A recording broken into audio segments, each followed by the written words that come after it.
We'll call the meeting to order and ask the clerk to call the roll. Mayor Baldwin, Here. Councilman Collins, Here. Councilman Coyne, Here. Councilwoman McCumbee, Here. Councilman Skidmore, Here.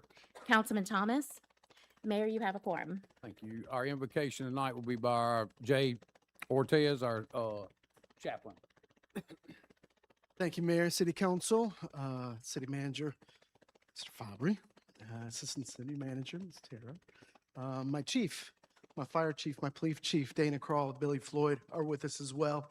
To all you beautiful citizens of North Myrtle Beach, pray with me if you would. Let's go before the Lord in prayer.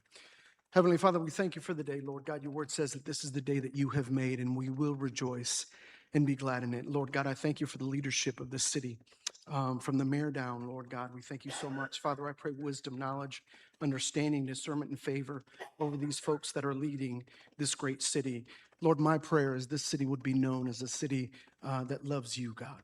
Lord, so in these meetings, in this business, Lord God, we pray that your will be done. Not a flippant prayer, Lord, but Father, a prayer that legitly is saying, God, we want you to be in charge here, Lord God. So we pray for your wisdom tonight. Have your way. Do your will in this meeting. It's in the mighty name of Jesus we pray. And all God's people said, Amen. Please stand for the Pledge of Allegiance.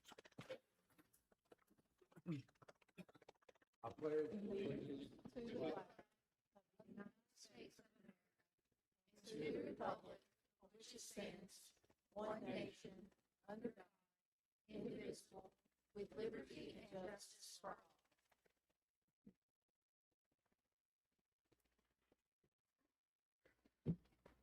Okay, I need a motion to pass the city council meeting minutes from Monday, February 16th, 2026. Second. All in favor, say aye. We'll move into communications, and item A on the agenda is the oath of office for Melissa Wober, Crescent Beach Council member.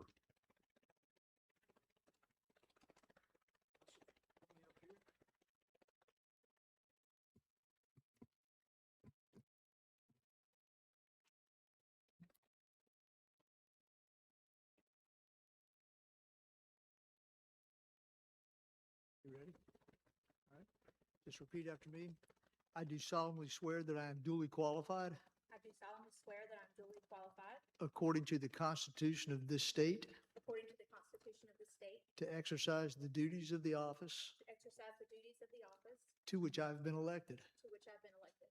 As councilwoman of the city of North Myrtle Beach, As councilwoman of the city of North Myrtle Beach, I will equally, fairly, and impartially, I will equally, fairly, and impartially, to the best of my ability and skill, to the best of my ability and skill, exercise the trust reposed in me, exercise the trust reposed in me, and I will use my best endeavors and I will use my best endeavors to preserve the peace to preserve the peace and to carry into effect, and to carry into effect, according to law, according to the law, the purposes for which I've been elected. the purposes to which I've been elected, And I will preserve, protect, and defend and I will preserve, protect, and defend the Constitution of this state and the United States. the Constitution of this state and the United States, So help me God. so help me God. Congratulations and welcome aboard.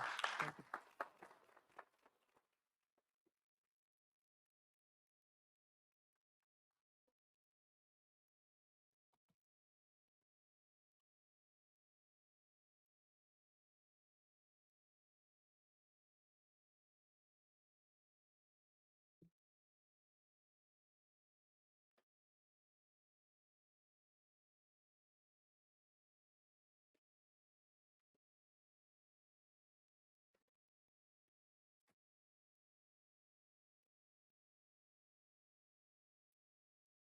Okay, the next item under communications is item B, proclamation 100th anniversary of the American Shore and Beach Preservation Association, and I will come down and read that proclamation.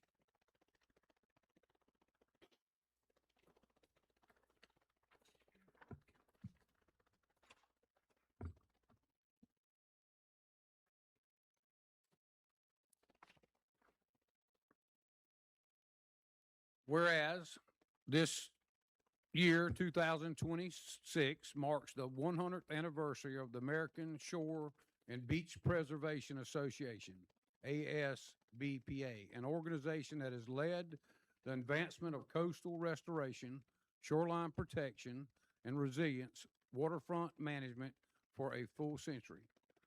Fostering collaboration among scientists, engineers, policymakers, coastal communities nationwide. And whereas since its founding in 1926, ASBPA has played a pivotal role in promoting sound coastal science, responsible shoreline management practices, informed public policy to safeguard beaches, dunes, and coastal ecosystems. And whereas the preservation and responsible stewardship of shores and beaches remain essential to protecting public safety, sustaining local economies dependent on tourism and recreation, supporting ecological health and wildlife habitats while enhancing the quality of life for residents and visitors alike. Whereas North Myrtle Beach recognizes the ongoing and emerging challenges facing coastal areas, including erosion, storm impacts, sea level rise, and environmental change, and values continued collaboration with ASBPA to promote innovative, sustainable solutions.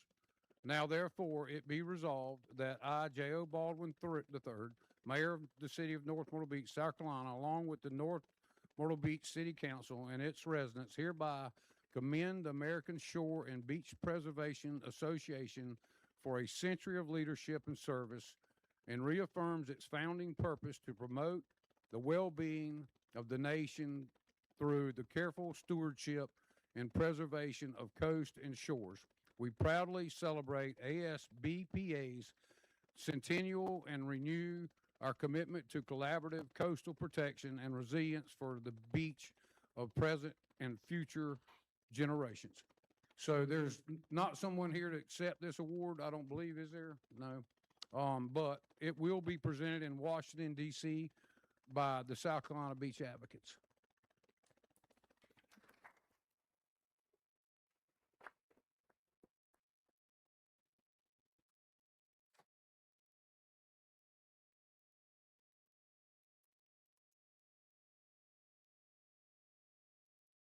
Okay, so item C under communications department monthly reports for January 2026 are available online.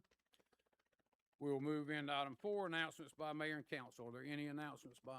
Yes, I'd like to congratulate Melissa, but also recognize Ray Collins and Melissa for running such a positive, very positive campaign, very cordial to one another, chose not to go on the negative train, and it's a good reflection on them as their character and the city of North Myrtle Beach. So thank you both. Are there any other comments by council? I'd just like to thank the chamber. I don't know if Cheryl's here or not for what they did this weekend at Boardwalk Village yeah, with yeah.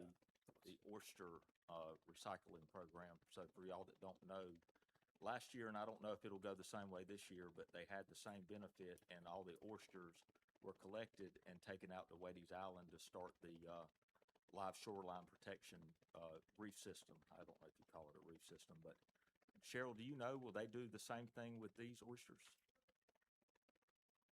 Okay, awesome. All right, well, thank y'all. Yeah, it was a great event. A lot of people. It was awesome. Y'all did a great job. Thank you. Are there any other comments by council? Hearing none, we will move into consent agenda. And there's a couple of items on here that we need to take separately. However, I believe we might could take item A and item C together. Is council okay with that? Yes. Okay, I'll read those. Item A is a resolution to adopt the bylaws for the Public Arts Commission. And item C is a motion to approve Myrtle Beach Tours Beach Games to be held April 4th, 2026 through May 2nd, 2026. Do I have a motion to approve? So moved. Second. Are there any comments by council? Are there any comments by the public? Hearing none, we'll take our vote. All in favor say aye. All against, ayes have it. Okay, we have, I'm sorry. Yes, please come forward. I'm sorry. I'm so sorry. I did not see your hand.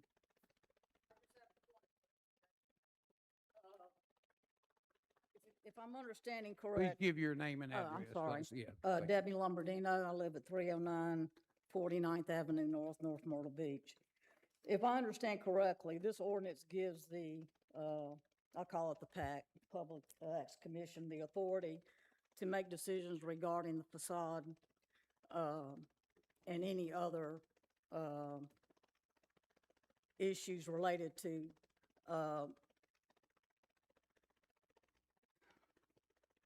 anything that deals with arts in the community. Am I understanding that correct? They have to have this ordinance to make that decision? Suzanne, could you speak to that? This is the bylaws, but Correct. let her expand on that. The bylaws just affect how they are governing practices. The ordinance that created the Public Arts Commission put facade grants and those kind of things in their purview. It's repeated to some degree in this language, but all that was already previously discussed. Okay, well, what my question is, when you establish a commission, can the commission make decisions prior to having bylaws in place? I mean, to me, it's backwards. If you go ahead and you approve things and you give grants, but you don't have a bylaw to go by. Am I missing something here as to why the grants were granted before you even had the bylaws? I don't know that they were. Suzanne, can you comment, or Chris? I'm not sure. Well, the grants were already given. The Public Arts Commission decided who they were going to give the grants to, but they have not been formally awarded by the city yet. Got you. So they have to vote on it again, or they can do it without the bylaws? Thank you. Thank you. Are there any other comments by the public? Make sure I missed nobody this time. Okay. So hearing none, we'll take our vote. All in favor, say aye. Aye. All against, ayes have it. We'll move into item B, which is a resolution pre-annexation agreement for Lot 29 of Ocean View Estates at 5604 Little River Neck Road. Is there a motion to approve? Are there any comments by council? So what we're doing here is basically providing water and sewer to somebody that is on a septic tank. And we have water and sewer there. We've done this in the past in this area to protect our wetlands, our water quality, and that sort of thing. They do get charged a higher fee than our local residents do. And then once they can become contiguous with the city, then they will have to annex into the city and pay city taxes. And there's, the water there is really poor. The water flow is poor. They're on a septic tank, and we just think it's a good idea as an elderly couple to help them out. Are there any other comments by council? Are there any comments by the public? All those in favor say aye. Aye. All those against, ayes have it. We'll move into item D. And do you need to recuse yourself? Okay.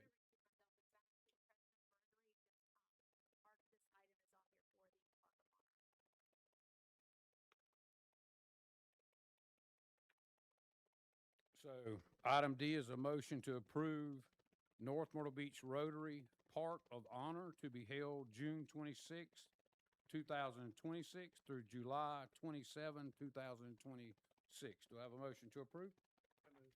Second. Are there any comments by council? No, it's just it's an exceptional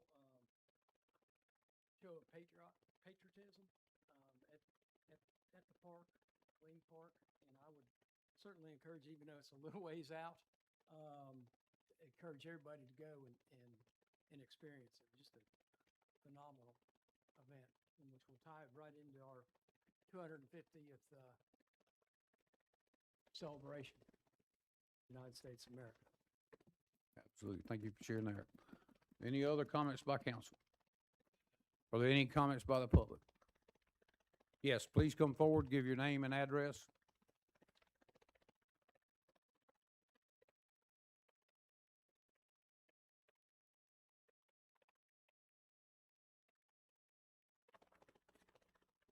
James Pease, 1221 Tidewater Drive, Tidewater.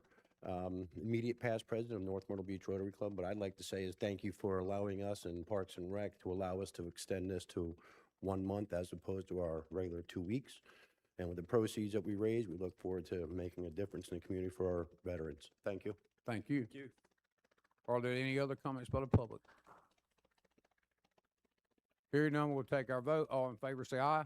Aye. All against? Ayes have it.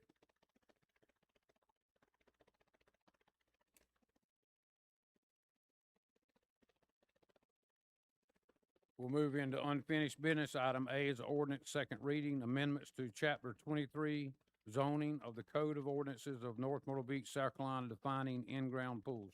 Is there a motion to approve? So moved. Are there any comments by council? Basically, we're defining what a in-ground pool is versus above-ground pool, and I think the difference is in the footage above the ground. So we're clarifying that. It's just a record keeping, bookkeeping, follow up with our records. Are there any other comments by council? Are there any comments by the public? Hearing none, we'll take our vote. All in favor, say aye. Aye. All against? Ayes have it. We'll move into item B, ordinance second reading petition for annexation and zoning designation for 1.05 acres on Buffkin Road. Is there a motion to approve? Second. Are there any comments by council? I'll start. Okay. So I've gone all over the place with this agenda item. In our city, I feel like we have designated areas that we put that are for our mobile home park zoning. There's Foxfire Mobile Home Park, there's Waterway View, there's Creekside in an area they call Hollywood, that the majority of our zoning is in. This particular area is kind of unique because it's Buffkin and most people don't even realize the road's there.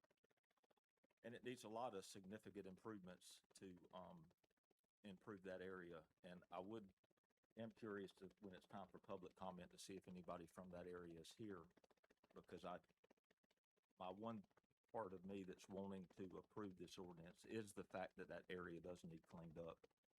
And I think that would definitely help start that process. So that's kind of where I'm going back and forth. And if that area was more visible, you would have a lot more public outcry. If you don't know where it's at, it's worth it to go take a look. It's county. This little donut hole in the county that has some mobile homes in that area. Some of them are in probate that are falling down, but that is not the property here, but it's the property adjacent to those. There's residential that is in the city on both sides of it, and the property in that area needs to be cleaned up until it gets through probate and out of the county and maybe into the city. So here's one thing I know, the applicant was not here himself last time, but I've spoken to him on the phone. I believe he's called most people on council too. And I had I'd rather see R2A there, and I think the majority of council expressed that concern. I'm not so sure that we can achieve that, but I'd like to ask, because I believe the applicant is here tonight, unless anybody else on council has a comment before we bring. I mean, my thought is, and it has been probably 10 or 12 years since I've been over there, and I've been back through there a couple times. Actually, today was maybe the third time. But, that's the way that property was developed, I don't know, 30, 40 years ago. And it just so happens that most of the city is more or less either annexed in or developed around it. So it's sort of like, they were there first and kind of set the tone. So in that light, I think it makes sense to stay with the historical use, I guess you'll say. But it's just my perspective. Okay. And that's the other side of it too. So that property could, as I was talking to Suzanne earlier today, could develop in that use in the county. They would have to be on septic and well, which obviously we're trying to get away from septic. And we also are able to, if we have residents in the area that have a problem with one of those units, we have some control over helping if there is an issue, so there is a positive there as well. And the other homes on that road are mobile homes right now, some in disarray, obviously, that we'd like to get them cleaned up, as everyone mentioned.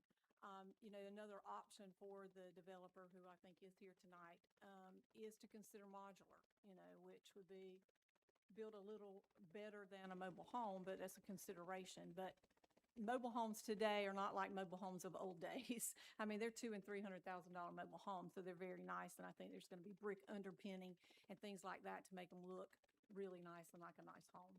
So I think, you know, it would be an improvement on that road. So is there someone here that can speak on behalf of the developer?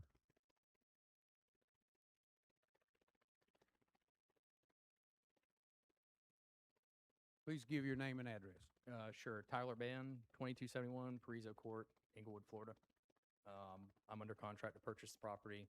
I was here at Planning Commission. I wasn't here for the first reading, unfortunately, but I'm just looking for the R3 zoning for manufactured homes. I've talked with most people here on council about, you know, our intent there. I'd be happy to answer any other questions, but I think you guys kind of covered it. Water and sewer, we don't want to develop with septic and well over there. So annexation is a requirement, and anything that we put there is going to be new manufactured homes, not, tin cans from the 70s. It's going to be new and up to modern standards. So I think anything we do is going to be an improvement from, the current conditions there on the property. So You're gonna get, what, 3 or 4 homes in there maybe? I don't know the total count, to be totally honest. It just depends on what the site plan will work out to, once we get a successful annexation. So And you do plan the brick underpinning, that's our intent. landscaping. Yeah, that's our intent. We like to do, double wide manufactured home with a brick skirting. I don't like restricting what people can do with their property. There's no HOA there, so I don't think we'll deed restrict that, but if we develop it, that would be our intent. Absolutely. Are you planning you're going to purchase the homes and put them there, or the buyers are going to buy their own home? So both options potentially, but more than likely we'd buy the home, place it on the lot and sell it as a turnkey, product for somebody to move into. That kind of helps make it easier so they don't have to go through that construction phase. It's easier to get financing for a finished product than it is to, buy the lot, buy the home and do it all themselves. So, but yeah, any questions, I'd be glad to answer them. I appreciate you being here, and I appreciate you telling us what you intend to do. Absolutely. Any other comments from the public? Hearing none, are there any other comments by council? We'll take our vote. All in favor, say aye. Aye. All against? Ayes have it. We'll move into item item C. Ordinance, second reading, First Amendment to the Laureate Associates Tract Development Agreement, and to authorize the city manager to sign the document on behalf of the city. Is there a motion to approve? Motion. Is any comment by council? So basically what we're doing here is, this is the road that was, we talked about in the last meeting, that has had some challenges, but we need that connectivity in this road, to get pedestrians and residents safely, from one area to another, and also for our public safety to be able to get between these neighborhoods. And I know we've talked about the timeline on this, and I've talked to staff about this, and I believe this is realistic timeline. I would like to see it done faster, but in all reality, it is what it is. So, are there any other comments by council? Are there any comments by the public? Hearing none, we'll take our vote. All in favor, say aye. Aye. All against? Ayes have it. So we will move into item 7A, ordinance first reading, amendments to chapter 23 zoning of the Code of Ordinances of North Myrtle Beach, South Carolina, requiring screening for mechanical equipment and setbacks. Is there a motion to approve? So moved. Second. Is there any comment by council? Yeah, one thing, I see the screening, and I think it's an exceptional idea. Actually kind of surprised we hadn't done it sooner, but what what about, an option for screening with plants, planting materials? I mean, is that, now, I couldn't see where it was prohibited, but I didn't see where it was actually mentioned in the ordinance.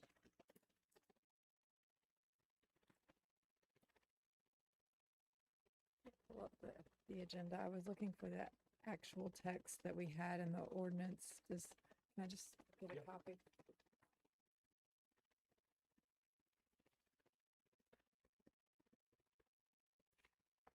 So we do talk about a structure, comparable screening structure. And I think that's partly because even probably plants, vines or that kind of thing would need, some kind of something to grow on. And I guess there was concern about shrubs being too big and taking up too much space and taking too long to provide an effective screen from at the initial onset. But we do say screening materials need not be solid, but shall provide effective visual opacity. And the intent was to bring that so zoning can look at different options, whether it's a fence with screening materials and vines that grow in it or, whatever. But we didn't want to really nail it down too hard. But I think landscape materials could be part of it, but still would need to have something that's more permanent as well.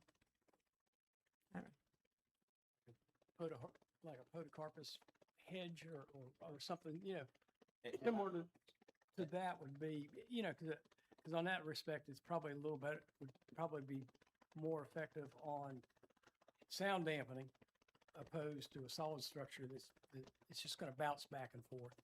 Yeah. And I agree with Fred on that. At my house, we did podocarpuses around our AC unit, put them close enough together and bought big enough mature podocarpuses that they created a wall within a year. And to me, sometimes landscaping can be more visual pleasing than. We can revise that to remove the structure component and allow, some kind of time frame, like if it's a year or, we can fix that for the next reading if that's.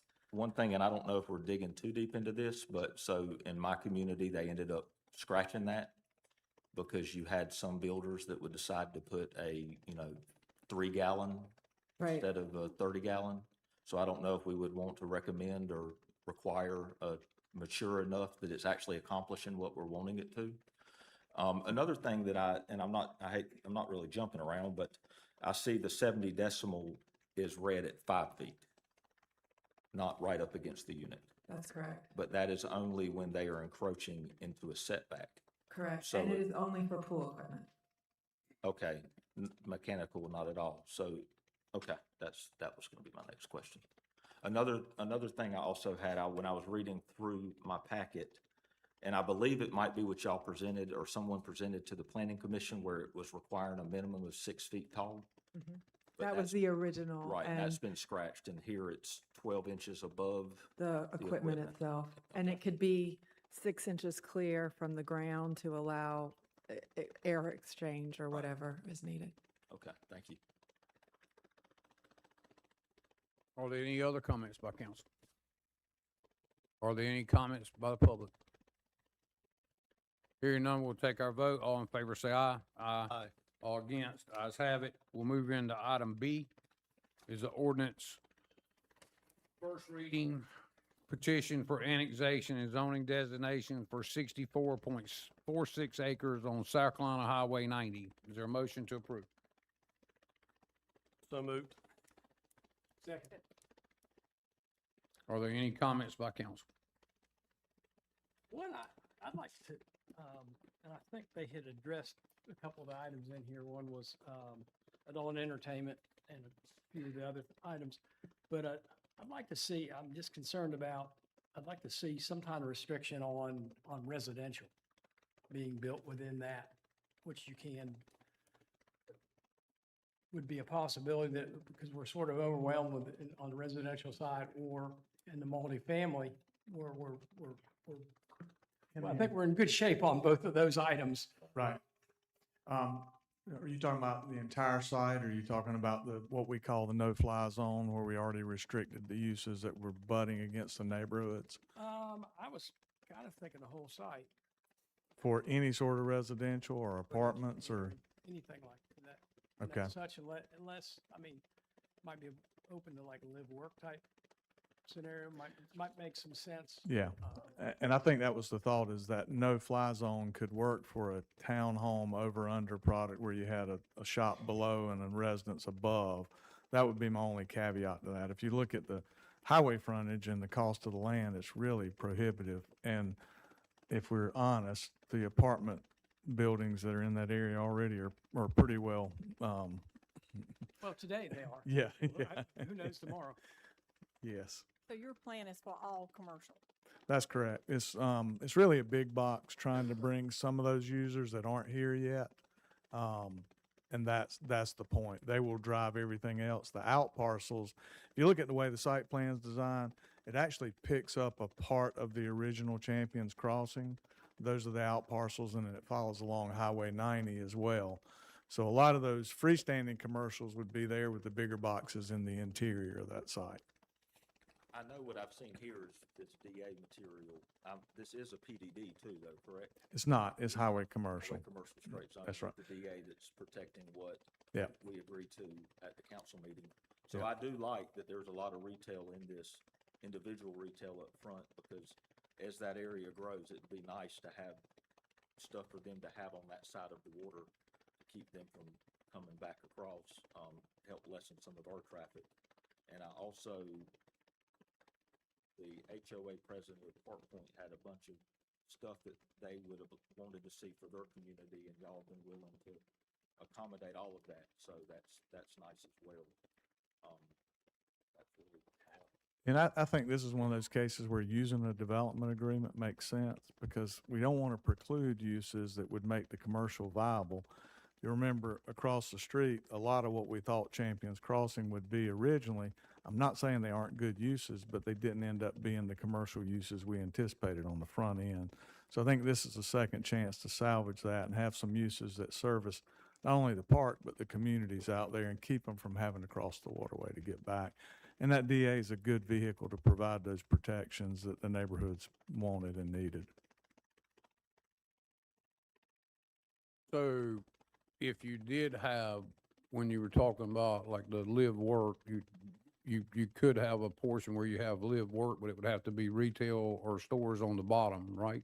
It would be kind of like the St. James place that's next to the bank in Myrtle Beach, where you've got shops. A lot of that is more of a owner-operator, where they have their own shop there, be it a salon or artwork or that sort of thing.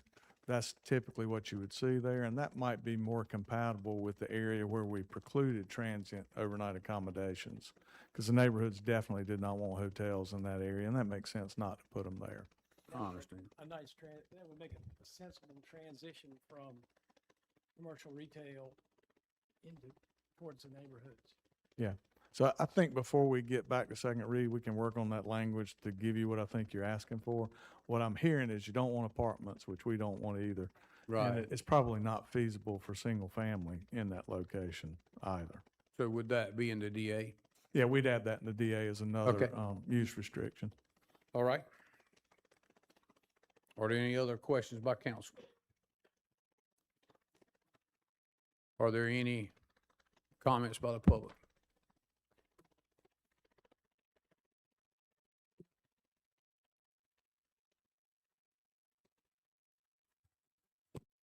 Okay. Ariola, Park Point, 3624 Pitchers Place. I was going to wait until we got to the development agreement, but since we jumped into some of the things that were on there, first and foremost, I'd like to thank the applicant for annexing or wishing to annex into the city as opposed to staying in the county. At least we have a little more say amongst the city council and what suggestions we could give them in regards to what we'd like to see out there. First and foremost, yes, we would like to see some commercial, so we could drive our golf carts right there and not have to worry about coming over to the city if not. All right, getting into reviewing the DA, some of the public benefits that we really like is the partial perimeter wall, all right, between us and the site. The 500-foot restricted zone from the property line going in with the 35-foot restriction, which would accommodate, Fred, what you would say, apartments up top. retail downstairs. All right, the supplemental buffer, that was another 25 feet added on the inside. All right, the prohibited entities that we, really are happy that they're not going to be in there, the adult entertainment, funeral homes, cemeteries, etc., the other stuff. All right, there was also an option for pedestrian connection between the two properties.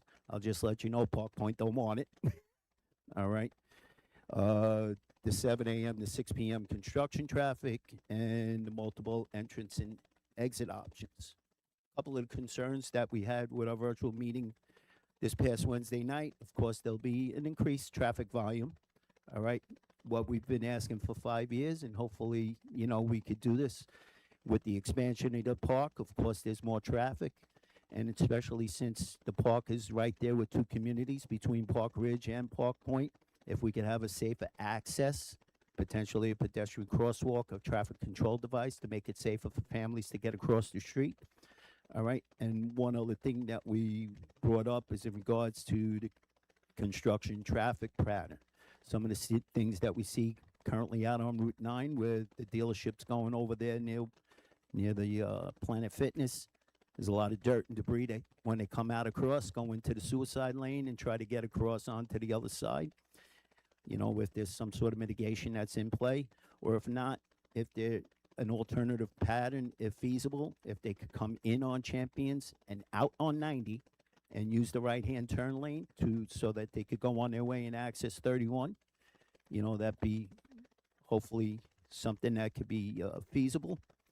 And last for me right now, the product that they offer, long as it doesn't disvalue what you guys invested in the park already, and it's something that's comparable and just brings up the business.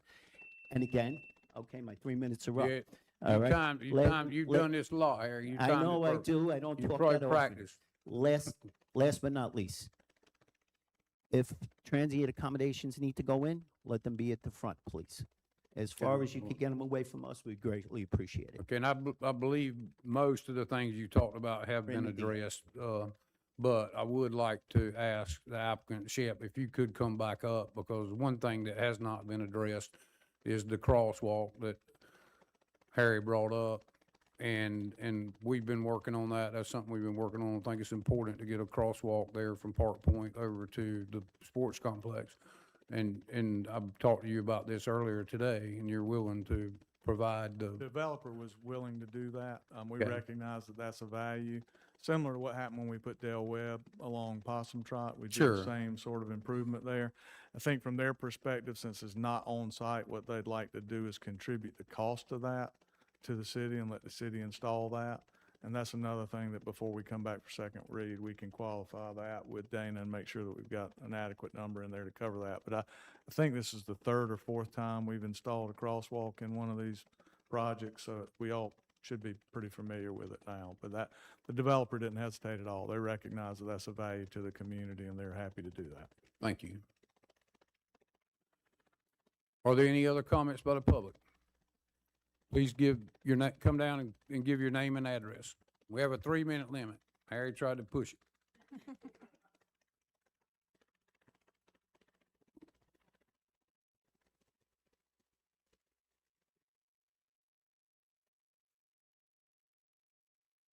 Ken Madison, 3840 Park Point Avenue, Park Point Development. And I would just like to say to the council, the investment you made in your park, which is beautiful, all the traffic it now brings and everything, it's not bad. It's a fine thing. Protect your investment. Protect it, because I feel that with the homes that are going to below us, the commercial property above us, and nothing has been done at this point for traffic control or safety. If it's in your mind to accommodate everything that needs to be done to help this project, it's important to us that everything that my neighbor has said, safety is a priority, and just to keep the environment of what you invested in your park, which is a very beautiful thing. Keep that in mind for where you come from and what you think. Thank you. Thank you, sir. Are there any other comments by the public? Hearing none, we'll take our vote. All in favor, say aye. Aye. All against? Ayes have it. We'll move into item C, second public hearing regarding the development agreement for Champions Boulevard Commercial. Is there a motion to approve? Second. Is there any comment by council? I believe we've discussed everything. We're just getting, okay, Chris, you got, Mayor Baldwin, I'll make Yes. a presentation Thank you. for the second public hearing. After the presentation on the comments of the development agreement, we'll move into a public hearing, allow the public to comment, any comment the council may have as well. Background, the principal provisions of the proposed development agreement for Champions Boulevard are summarized as follows. The initial term of the development agreement shall be for 5 years. The agreement shall automatically renew for one additional 5-year term upon expiration of the initial term, provided the developer is not in default. The exterior partial perimeter wall. The developer will construct a partial perimeter masonry wall not less than 8 feet in height along the property boundary adjacent to Park Ridge horizontal property regime and Park Point subdivision. The wall is intended to provide privacy and serve as a barrier between the project and Park Ridge and Park Point. In addition, the developer shall install landscaping materials consisting of canopy trees and ornamental grasses with a minimum depth of 25 feet on the project side of the wall. This landscaping buffer is intended to eliminate the need for maintenance access and personnel along the rear of the residences located in Park Ridge and Park Point. Pedestrian connection to Park Ridge and/or Park Point. If Park Ridge or Park Point provides written notice to the developer within 60 days following final approval of the agreement that either or both neighborhoods desire a pedestrian connection through the perimeter wall to the subject property, the developer shall commence construction of the perimeter wall on or before the date the first building permit is issued. The wall should be constructed to accommodate installation of not more than 2 pedestrian gates for each neighborhood, or alternatively, 1 shared access point for the use of both neighborhoods at the option of Park Ridge and Park Point. The respective neighborhoods shall be responsible for the installation and maintenance and operation of any gates, including coded access utilizing cards, fobs, keypad entry, or traditional keyed access. And regarding the off-site road improvements, subject to approval of the South Carolina Department of Transportation, the developer shall undertake improvements to Robert H. Parkway, including construction of 2 separate right-in, right-out entrances with associated acceleration and deceleration lanes. The developer shall also complete improvements to Champions Boulevard, consisting of 1 full-access entrance and 3 right-in, right-out entrance lanes, together with associated acceleration and deceleration lanes. And then finally, limitation on uses within the highway commercial district. Notwithstanding that the subject property is zoned highway commercial, the developer agrees to prohibit the following uses on the subject property: adult entertainment businesses, cemeteries, funeral homes, and crematoriums. The development agreement also includes language that requires the developer to record deed restrictions with the deed for the subject property, which restrict the above uses on the subject property. So it'll be in the development agreement in addition to deed restrictions on the property itself. And okay, those are the main points of the development agreement. and the reason this says this is the second public hearing, because it would be considered the first public hearing when the planning commission That is correct. At the last had their planning meeting, commission last meeting, meeting. Yeah. last planning commission meeting, the planning commission hosted the first public hearing. The law requires 2 public hearings, and this is the second public hearing on the DA. I understand. Okay, are there any questions by council or comments? I have a question. So I think Harry mentioned that they were not in favor of doing the pedestrian gates.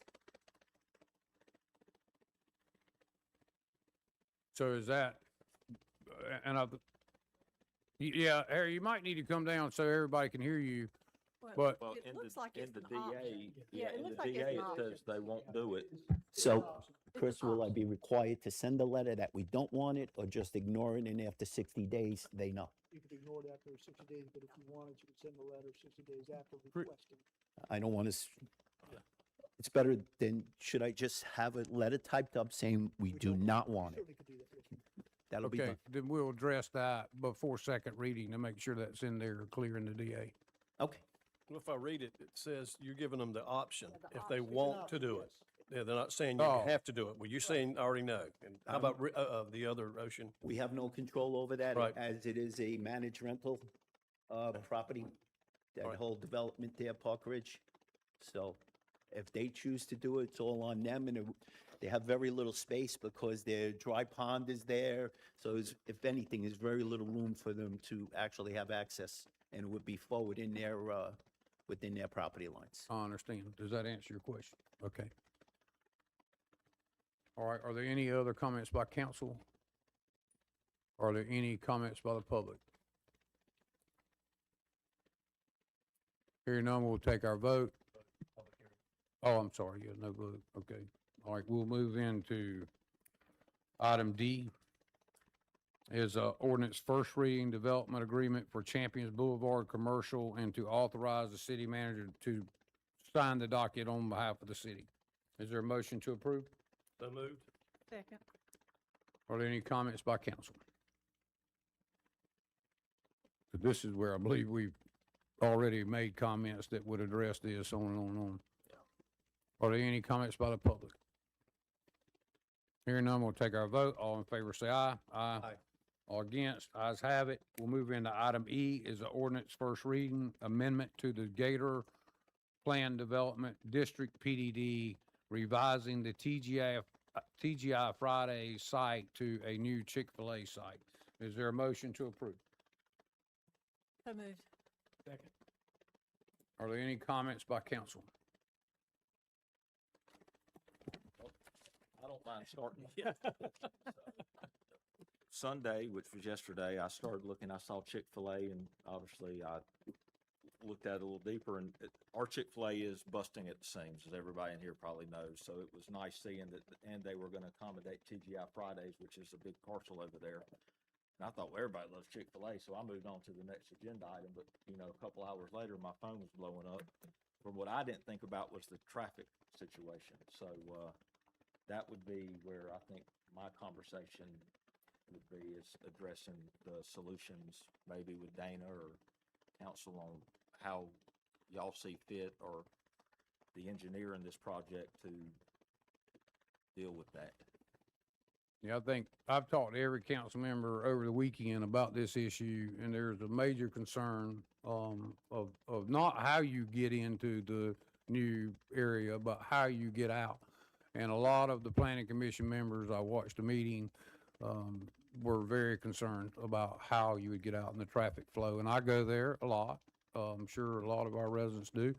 And, I'm very concerned about, being able to pull this off without, we also got to think about not only our residents being able to get in and out, but our residents that live across the street that have to deal with that stoplight. That intersection's already really, really busy, and it's difficult as it is. But my concern, just not as an engineer, but common sense wise, when you're pulling out right now, making a left turn or going straight across of the way that it is designed in this project is practically going to be impossible. I mean, you might be able to do it, but you would probably be sitting there for a long, long, long time where you'd have cars stacking back up. And then the other option is to take a right. Some of the planning commission members brought it up. You could circle back around behind Lowe's and try to get to that stoplight, but that stoplight is got problems. It's just, you can't get, it's not gonna work. And the other option is to go to 8th Avenue, but most people are gonna be wanting to try to go back, south, and you don't have a stoplight there. So there's some major concerns here with this. Look, I wanna see the problem solved with Chick-fil-A too, with the existing conditions they have, but I don't wanna make it worse. And in this particular case, I kind of feel like just looking at it from what I see is making it worse. But anyway, That light, you get backed up at that light as it is today. And if we all go to, the other, what is it, North Gator Hole, and over there near, beyond Chick-fil-A, the traffic's, that's a concern. I had a suggestion of moving that entrance further down, like in front of the Wild Wing, Buffalo Wild Wing. I don't know if that's possible. Just shut that entrance off, slide it down so you've got an easier flow to get out and it's not backing up as far. You know, I'm not an engineer either, but you know, that would be one way, or a roundabout further down, do a roundabout to get people in and out of there easier. And Dana, there's no way, I guess DOT would allow turning directly into that property off of 17? No, the slope, there's a tremendous drop off right there. okay. So a driveway off of 17 wouldn't be practical to get into that site, and DOT probably would not approve that close to the signalized intersection. Your points are valid. The traffic impact analysis submitted by the applicant clearly states that, you know, this proposed development is expected to have an adverse impact on the operations at this intersection. And I guess the mitigation is to create a dedicated left turn lane, 200 feet of storage, which, you know, is quite a long storage. So, and they fully expect long delays in the PM peak hour and the midday peak hour, which is, you know, dinner and lunch and dinner and supper time during the peak hours. So it's even their own traffic impact analysis recognizes the same concerns you have. And I believe the developer, he may can answer some of your questions about that. Okay. Well, the first question would be what Councilwoman McCombie brought up. Could you move that out, you know, the egress to get out down some? Because that makes sense, maybe. I'm not sure. Good evening. My name's Stuart Anderson. I'm the civil engineer working on this project, 220 East Central Parkway, Altamont Springs, Florida. And I have my traffic engineer with us. Yeah, I'm Andrew Eagle with Kimley Horn Associates, like you said, the traffic engineer. I guess I don't want to speak to anything that's more site related of like moving a driveway down, but It's an existing driveway already. Is that what you're talking about? Yeah, it is. The existing driveway, though, is difficult to get out of now. When you add Chick-fil-A there and you add thousands of more cars, it's going to be way more difficult to get out of. This is a much bigger site than the existing site, so they can stack a lot more cars on the property. We're actually doubling the amount of stacking that we have. So we're getting the cars off of the main road and out of the shopping center and into the Chick-fil-A site. The problem, I guess, is just getting them out, but we're adding this 200 linear foot of turn lane so that if people do want to try to make the left-hand turn, they've got some room to stop. Everybody else can still turn right and go into the shopping center and navigate their way out some other way if they want to. The issue you're gonna have is if you stand out at the exit of where your proposed Chick-fil-A is gonna be, you could probably sit there and hold your breath.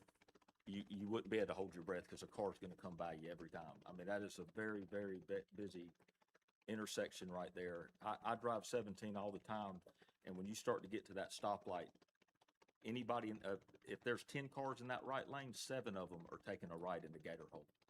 So no matter how much backup you have, the problem's going to be the cars just are not going to be able to get out because there's so many people coming into Gator Hole Plaza. Chick-fil-A's on the other side right now, so everybody's kind of stopped waiting for that stoplight. So people kind of work with each other to merge out where you don't have that direction because they're coming off of 17 going towards Walmart. So it's just a lot different from where Chick-fil-A is now to where you're proposing to put it. yeah, and I definitely see everyone's concerns with the left turn lane. I don't like to speak in like extremes and absolutes, like no one's going to be able to turn left there. Right. I think there's going to be some that will sit and wait for an appropriate gap to get out. I think others are going to choose a different route that feels safer. If going south, it's probably 3/10 of a mile longer to go right, instead of turning left to get to 17 South. Going further north, it's a lot easier going out Ashley Loop up to 8th Avenue and out that way, obviously. But I do think you're going to have a little bit of both. It's depending on the driver and the time of day. There's going to be sometimes it's going to be harder than others. But it's something that's there today. And when we're doing a traffic impact analysis, we're looking at, what are the conditions in the future if Chick-fil-A doesn't move? What does that look like? What is it with Chick-fil-A, and identifying those impacts? And we're really seeing, it's difficult to turn left there now.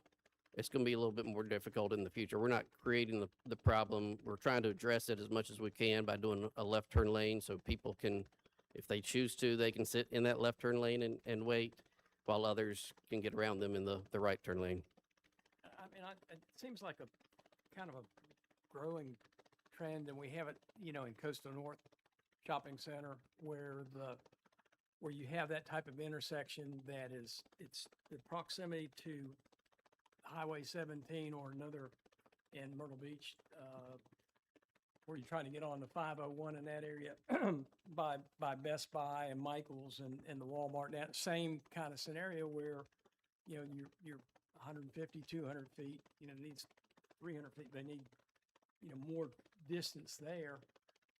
And I sat there this afternoon at around 2 o'clock, about 20 minutes, and kind of watched the cycle coming and going. Now, of course, keep in mind, it's March. Yeah. And Yeah. it's 2 o'clock in the afternoon. It's a big It's not, difference. it's not April, May, June, July, August, and September. We've got a couple 100,000 guests coming here in the next few months, so on a daily basis. So I don't know if as Jerry had mentioned, that, the possibility of possibly moving that entrance down. I realize that you guys are, you haven't created the problem, but what we don't want to do is get to make this, how much, what's the level or percentage of making it worse? If there's a way to review this and look at it, another way, I think it would be nice to see some kind of alternatives. And granted that the existing Chick-fil-A was built way before we ever had a concept of that you'd have dual or triple drive-through lanes. It was a restaurant you probably never went to go and sit down and eat, not drive through as today's society has changed. So, I'd certainly ask, for y'all to come up with some other scenarios where we can, mitigate the traffic there, because that left-hand turn is going to be, the problem is somebody that's coming to town, they got there on Highway 17, and they're probably figuring in their mind that's the only way you can ever leave, let alone the folks that live here full-time. The locals may seek out those other ways, but the tourists are going to come in and come out the same way they came in and came out. Exactly. And creating the left lane prevents them then, if they're in the left lane, it prevents them from going right if they change their mind and they sit there for 10 minutes and can't get across the road. So, I mean, in talking to the landlord of the project out there, I mean, I can't see why you couldn't close that entrance off and move it down. And still, they're going to have to make a left turn, but what it does is it gives them more space. There's not this lane coming in and this lane coming in right on top of that lane trying to go left. If you're further down, those people have dispersed where they're going. It gives you a little more leeway when you're trying to exit left. I mean, I think if you move it down, it's the same situation. It's the same traffic volumes that are going to be coming in. You will have maybe a little bit more platooning of traffic and gaps in it. But we're showing that left turn queue that we've got on there is based off of our analysis of how long that queue could reach at its maximum. Other times it's going to be a lot shorter than that, obviously. I do think if you get into the left turn lane and decide you want to go right, I think there would probably still be some opportunities for you to change a lane and decide to go another way.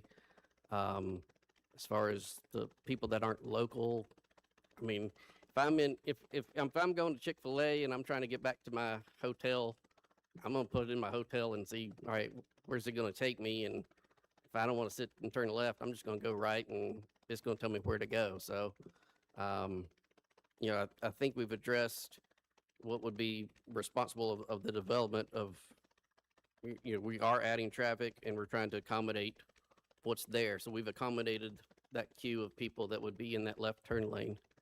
I think you're not only adding traffic, but you're also shifting traffic too. You're shifting traffic that normally would be going, in different direction by the restaurant moving. And I do recognize that, that the existing building would not sit there, inactive. That at some point, another business that more likely that's driven by, Right. highway traffic would be there. Yeah, too. and we left the traffic that's being generated by the existing Chick-fil-A, we left that in our analysis, so it's accommodating, assuming there's two Chick-fil-A's basically there, so, in the analysis. I got a question, and this probably isn't normal, but Dana, our chief, sitting here listening to this, what is your thought on this? Because I look at it as a safety concern too, with that many people trying to come out and take a left at that intersection. I think I kind of see it the same way you guys do. It's a lot of traffic trying to get in and out of one location, and it's just going to, I don't know that there's much that we could do to alleviate that issue. And people get frustrated, and what do they do when they get frustrated? They try, Impatient, yeah. they try to go, and then you got somebody that is going to T-bone them. It's, I'm not sure that moving the entrance and exit would help that. right. I know that they've done a traffic study. I haven't looked at it, but it's a lot of traffic getting in and out of one location. There's a lot of people that are going to be trying to get to Walmart, plus those other businesses in that area. Well, the reason I suggested that, Dana, is it gives a little more space for the traffic to not back up. So, the people that are on the road trying to get to the red light back up right there at that exit. So you're going to sit there forever until all of that traffic goes by. And it might be 5 or 6 cars, but it's blocking that exit. If you move the exit further down, then there's not as much traffic backed up. Now, summertime it might be, but there's not as much, if there's 5 or 6 cars, you still got room to get out and get behind them. Whereas right there, you're just right on top of the intersection. I think what you're kind of saying is that it would help you with reaction time. Yeah. Because as they're making the turn from 17 on, that short distance by the time you look, because there's a lot going on because you've got oncoming traffic across. Yeah, and the simulation we did in our traffic models looked at what that signal does to the intersection. And what you see in the traffic models is queues will kind of queue up, waiting for the light to change. And then that queue dissipates when they have the green, allowing some time for people to turn left. So there'll be some delay when you're sitting there. You're almost like at a light from that left turn lane. You're waiting for the other light to change, and when it goes and that clears out, that clears you out. So Might be the one that's stuck. Might be the light that's stuck. The only thing with that I will add is that when you're trying to turn left there, you also have people coming out directly opposite of you, trying to also go in that direction. So that can cause, and it does right now, causes conflict in you being able to get out. Other people are trying to come. So if you moved it down, like Councilwoman McCumbee said, you wouldn't have those people competing with each other. And look, I'm just bringing up ideas, but and we've got a choice here. I want to see y'all succeed. Chick-fil-A's, succeeded greatly in our city, and we want to make sure. And I know you're an engineer, so certainly don't want to question your ability, but I think everybody has concerns about this. So we got an option. We can deny it, we can approve it, or we can move it to a workshop, or we can pass on first reading and move it to a workshop. But I'm not comfortable with passing it without some real thorough, more discussions on this, just to tell you up front.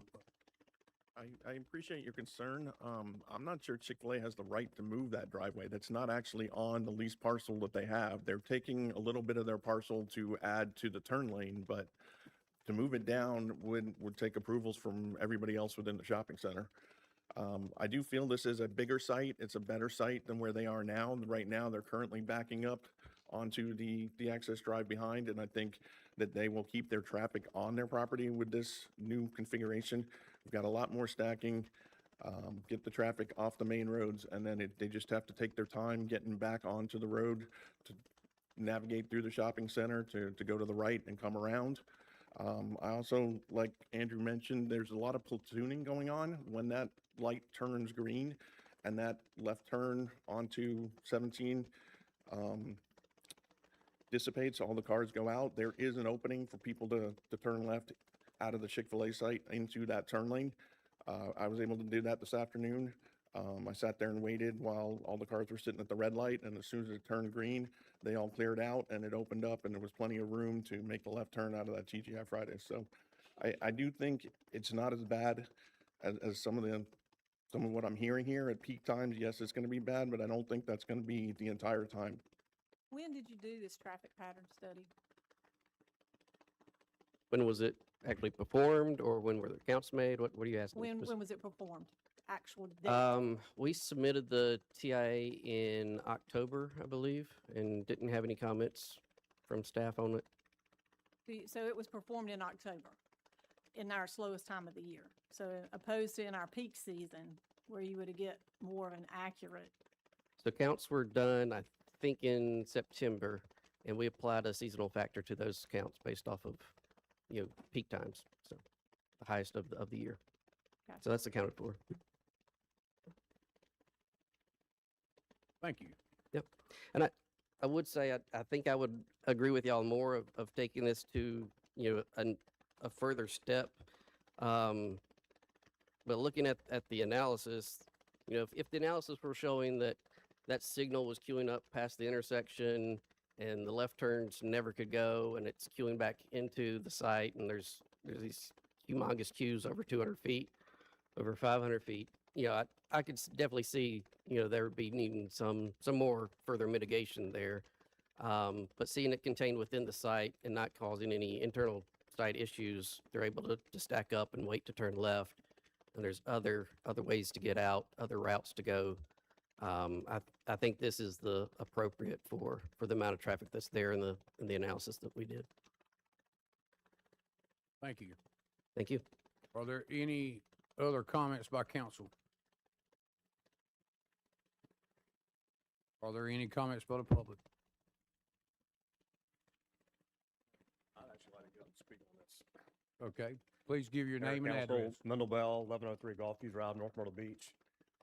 Excited to see Chick-fil-A look at the opportunity to move, but I'm in agreement with our chief of police and city council as a resident. I live here. I live right behind this neighborhood.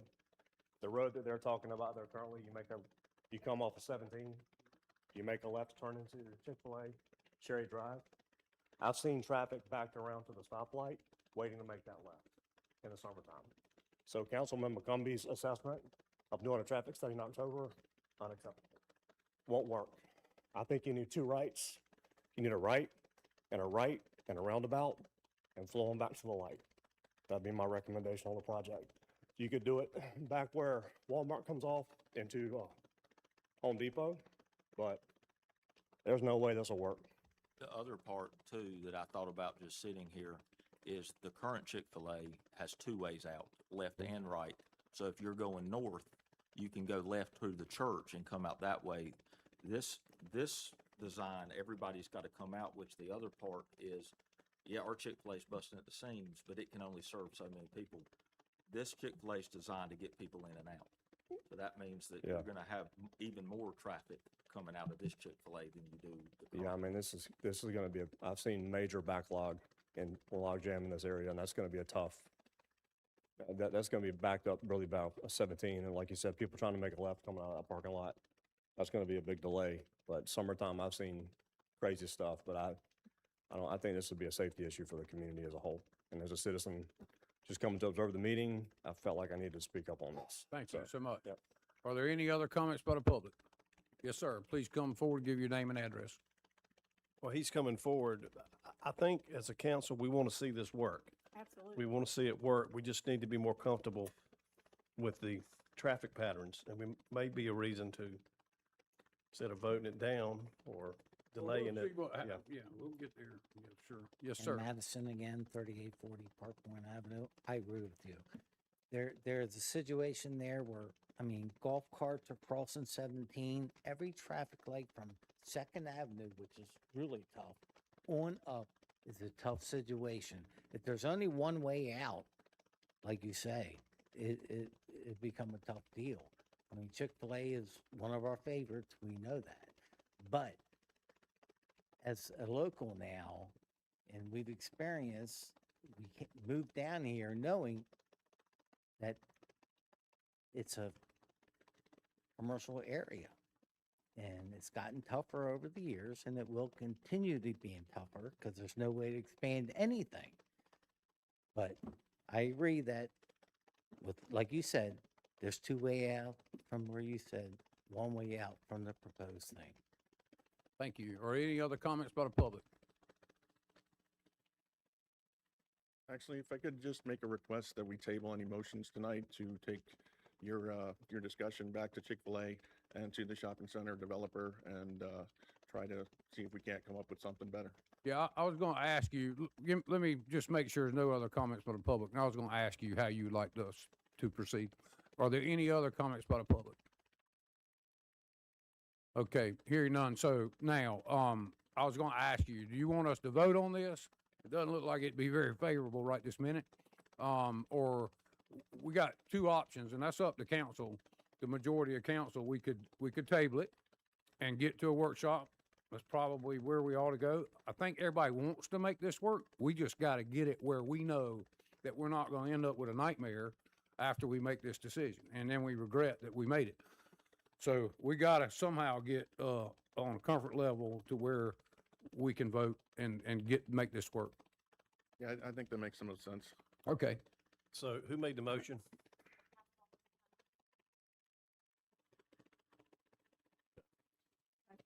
So I'd like to offer my motion to table this and take it to a workshop. Okay. Second. So we have a first and a second to make amendment to the motion. All in favor, say aye. Aye. All against? Ayes have it. Thank you for your information. Yes, thank you so much. We will move into item F, ordinance first reading, amendment to the Barefoot Resort Development District PDD revising rear yard setbacks in Tuscan Sands. Is there a motion to approve? So moved. Second. Any comments by council? Yeah. I've studied this and I've had some correspondence with a member of the board on this particular one. I just, I think it would be one thing if it was coming to us from the board for the community of the HOA there, that particular HOA, opposed to a single owner. And I acknowledge their right to go ahead and bring that to us, or his right to bring it to us. But, based on that and looking at the overheads from the aerial on the GIS, I'm really not comfortable doing this just for one particular home site. I rode my bike through there on Saturday or Sunday and, kind of looked through the neighborhood and was kind of looking at the setbacks and here again, I did the same thing on the GIS from above, but I'm just not thinking that it makes sense, and at least doesn't make sense for me to move forward with this. I'll own this one. Not on me. So Mr. Russo, and I don't know if he's in the audience tonight or not. I never met him. He just emailed me. But he reached out to me by email with he had gone to the BZA board, and the BZA had asked him to pull his item and go to council to see about getting a ordinance change, which he also had a ARC documentation of approval, which I know every HOA can be different, but in our HOA, the board elects the ARC to make decisions for their community. So when I saw that approval, I assumed the community was good. Maybe that was my fault for just assuming. So I then got him with Suzanne to start the process, and like stuff seems to work out a lot. As the process starts, you realize that the community wasn't in favor. So therefore that, for me, it's hard for me to make a decision for something that I know that community and the people being affected by the majority are not okay with that decision. So therefore, I can't support it. So I do apologize to Mr. Russo if he is out here. I just, from the information I had through those current emails, that's where I came to that decision. I'm not gonna keep repeating, but I agree with Fred and Trey. Yeah, I've received several phone calls and emails, and I didn't realize when this was on the agenda, but over the weekend, I also reached out to some people too, but a lot of people reached out to me, and they were not in favor of this, and they had a vote, by where they asked the neighbors in that community to vote, and the majority voted against it, and that would be hard for me to go against the community. I agree. Yeah. Are there any other comments by council? Are there any comments by the public? Patricia Nugent, and I live at 2209 Via Palma Drive. I'm the vice president of the HOA. I am in agreement with everything that the council just said. We were caught unawares that Mr. Russo was going to continue to pursue this. We had met with him at his house 2 weeks ago, and we had explained to him that we were not in favor of amending our PDD to accommodate a 3-foot setback only on the homes that face the golf course for lanais, because it would only impact one individual, and that would be Mr. Russo. No other homes on the golf course are faced with this situation. They can build a lanai and not be within the 10-foot setback. We did present it to the community. We were trying to be fair. In our community, we have 108 homes. Out of the 108 homes, we require a 2/3 majority to amend. We got 49 yes votes. We needed 72. Therefore, it was the board's decision not to move forward with the amendment, that we were not going to reach out to the city council and ask them to put this on their docket. Let me Thank ask you. can I ask a question? Oh gosh, I just lost my train of thought again. That's okay.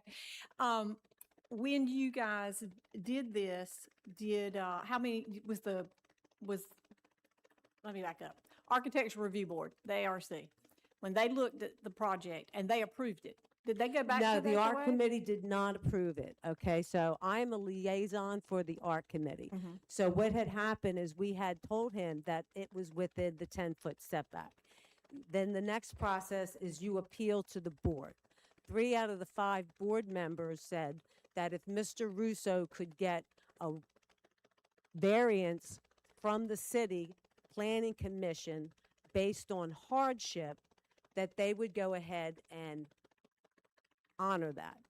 When we went to the city planning commission, it was stated that hardship is attached to the land, not to safety issues, that Mr. Russo was aware that there was a golf course there. The golf course was pre-existing. He should have known that there was going to be potential for errant golf balls to be coming into his yard. So that, at that meeting, the city council commission said that what would have to happen is the HOA would need to appeal to the city council and ask them directly for, I don't know how to put it, that to change our setback from 10 feet to 3 feet. We did not feel comfortable as a board doing that without the input of our community. Our community, we put it to a vote. I think we should honor our community's vote. Absolutely, but we were under the impression, Councilman Skidmore was under the impression that Yeah, there was a letter, that we have a letter right here from it. from y'all's ARC board approving the conditions. And look, I'm not gonna argue with anybody on it, but what I will say is if this had have been permittable and not something that he needed a variance from the BZA board or from council, he would have gone to the building department, pulled a permit to build this lanai and provided this letter right here that says he's approved by the ARC. And he'd have had it constructed by the time y'all even realized what was going on. Fortunately, he couldn't do it by just going and applying for a permit.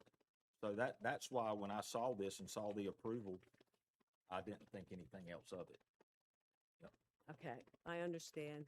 but it is a permanent That- structure. I think that's what we were trying to argue is, was it a permanent structure? Is it considered to be a permanent structure? I did the research. Right. North Myrtle Beach definitely considers lanais to be permanent structures. Right, thank you. Are there any other comments by the public?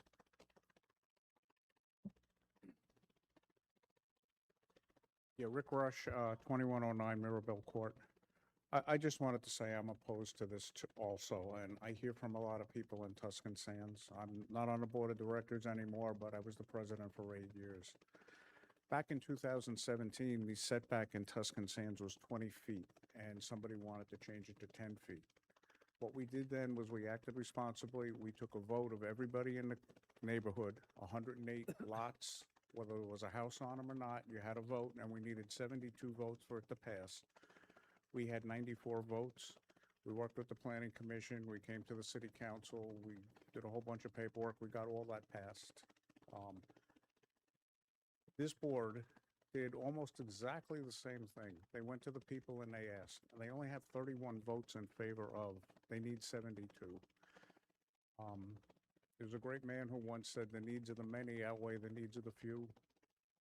And the situation that he's complaining about with the golf balls in his backyard, he created that situation himself because we had a line of trees along the golf course and he took them down.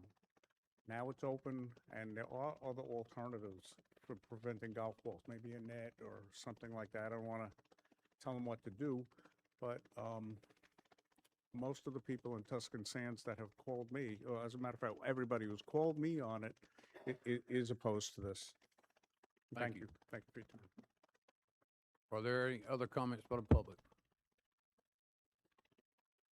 Hearing none, we'll take our vote. All in favor, say aye.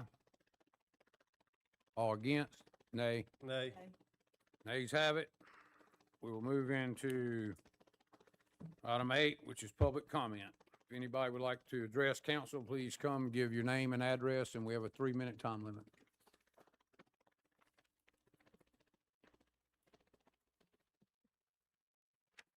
Damian Triolaire, 902 Perrin Drive. Just want to, first of all, just say that I'm very proud to be in this city. Sorry, I'm emotional a little bit, but I'm very thankful and proud to be in the city and to hear you guys work as a team. You've had a great team and you listen to each other. And yes, Jay is the mayor, but he runs the city now in a way that everyone tonight spoke. That I've run construction teams, I've run counseling teams in Brunswick County. The fact that you all have a strong voice, that makes our city way better. And also, I think your team was great, and now we've got Melissa on board. Congratulations. Because I got to know Melissa a little bit when she was running, because I didn't know her at all, and found out she does a lot of good service work, and she is an extremely good listener as head of Rotary Club. And so I'm very excited, and I think you guys are going to do some really good things that's going to affect this history of the city for generations. I really feel like, and my thing is about preserving land, so we'll do some good stuff, working together to preserve land, but also how you guys, this turning lane thing, the care that you put into that. It looked like a small little thing, but you guys put a lot of care tonight discussing that, and also you listen to the folks here from over at Barefoot, and I think that's good representation too, to listen to your citizens. So I'm all with you guys. Thank you. Thank you. Are there any other comments by the public? Hearing none, I will need a motion to move into executive session. So moved. I gotta tell what we're Okay, meeting good. about. Item A is a legal briefing regarding David J. Mason individually and as class representative, V, Town of Surfside, South Carolina, CNMB and P2 of South Carolina LLC, DBA Pivot Parking Supreme Court Case 2025-000102. And item B is a discussion regarding a potential appointment to the Accommodations Tax Committee. So moved. Second. All in favor, say aye. Aye.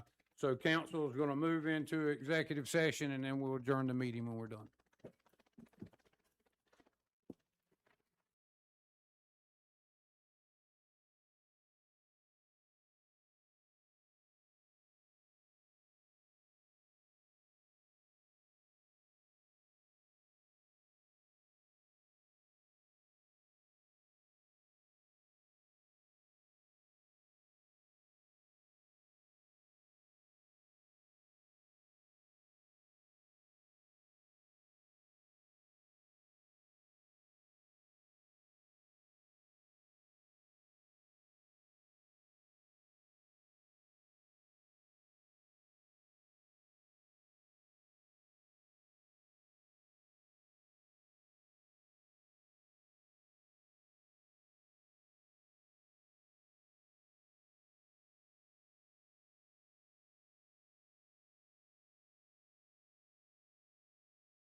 So council met in executive session, no votes were taken. I need a motion to adjourn.